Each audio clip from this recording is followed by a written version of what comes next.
এটা দেখে নিশ্চয়ই বুঝে গেছেন যে আমি আজকে কেক বানাবো ইনশাল্লাহ। আসসালামু আলাইকুম সবাইকে। আজকে আমি আপনাদেরকে একটা চকলেট স্পঞ্জ কেক বানিয়ে দেখাবো। আমি এখানে প্রথমে শুকনো উপকরণগুলো চেলে নিতেছি।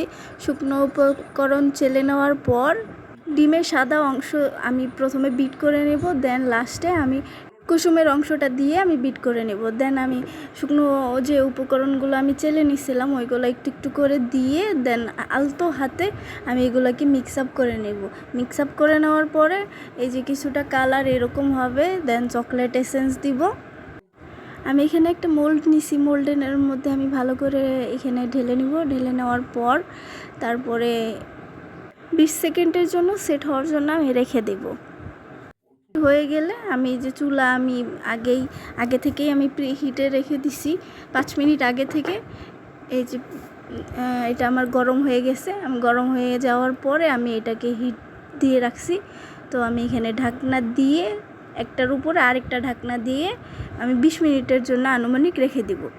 কেকটা হয়ে যাওয়ার পর আমি আপনাদেরকে দেখাই এটা কতটা সফট হয়েছে। এই যে দেখতেই পারতেছেন, soft and spongy as well as.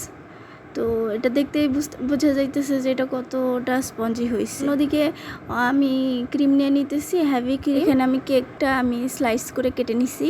এখন আমি একটু ক্রিম দিয়ে এটাকে সেট হওয়ার জন্য কিছুক্ষণের জন্য রেখে দেবো একটু পর। এখন আমি এখানে চিনি সুগার সিরাপ দিয়ে দিতেছি। এখানে সুগার সিরাপটা দিলে অনেক ভালো হয় এবং সফট হয়, খেতে অনেক মজা লাগে। এখানে অনেকেই আছে যে মিল্ক দিয়ে করে, এখন আমার কাছে অ্যাভেলেবেল নাই, তো যার কারণে আমি সুগার সিরাপ দিয়ে করে নিতেছি। যাই হোক, এটা দিয়ে আমি একটা স্লাইস করার পরে আমি উপরে ক্রিম দিতেছি। ক্রিম দেওয়ার পরে এখানে আমি পুরোপুরিভাবে সমান করে নিব। সমান করে নেওয়ার পরে সেকেন্ড স্লাইসটা দিয়েও আমি ওইখানেও আমি সুগার সিরাপটা দিয়ে আমি ওটাকে বিছিয়ে নেব। এই যে আমি ভালো করে দিয়ে দিতেছি। আমি নিচের সাইডটাও আমি উপরে দিচ্ছি, এতে দেখা যায় যে সেট হইতে গেলে ভালোভাবে দেখতেও ভালো লাগে এবং কি এটা সেট করতেও একটু সুবিধা হয়। ভিডিও মেকিংয়ের দিকে আমি খুবই নতুন, তো আমার কিছু ভুল ত্রুটি হলে আমাকে ক্ষমার দৃষ্টিতে দেখবেন। 2 ঘন্টার জন্য ফ্রিজে রেখে দিছিলাম। এই যে পরের অবস্থা। দেন আমি উপরে কভার আপ করার জন্য ক্রিম এই যে আমি দিয়ে নিতেছি। এটাকে জাস্ট পরে আমি শুধু সমান করে দিব।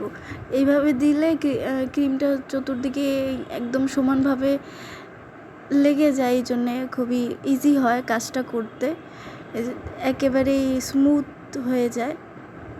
পরে যদি অবশিষ্ট থাকেও সেটা পরবর্তীতে ফিক্স করা যায়। ক্রিম বিট করতে করতে আমার ভিডিও ক্লিপের কথা মনেই ছিল না। যাই হোক, আমি ওইটা ক্লিপ নিতে আমি ভুলে গেছি। আমি এখানে ক্রিমের মধ্যে আমি গ্রিন কালারটা আমি মিক্স করে নিছি এবং কি লাস্ট বাসায় খাওয়া হবে দেখি এটার মধ্যে আমি খুব একটা ডেকোরেশন করি নাই।